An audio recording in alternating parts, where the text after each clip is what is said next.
friends! Thanks for tuning in.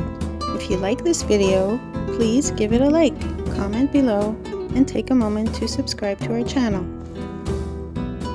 Welcome to Red Deer County, along the Red Deer River and Highway 54, just north of Innisfail, Alberta.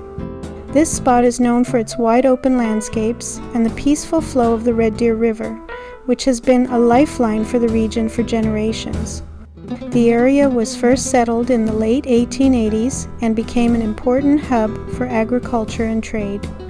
Along the highway, you'll notice farmland, open skies, and scenic views that reflect the heart of central Alberta. The intersection of the river and highway offers a mix of accessibility and tranquility, a reminder of how Alberta's landscapes blend nature and community. This area offers a peaceful glimpse of Alberta's countryside. Thank you very much. Thank you for joining us on this tour of Innisfail, Alberta.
Thank you very much.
Thanks for watching.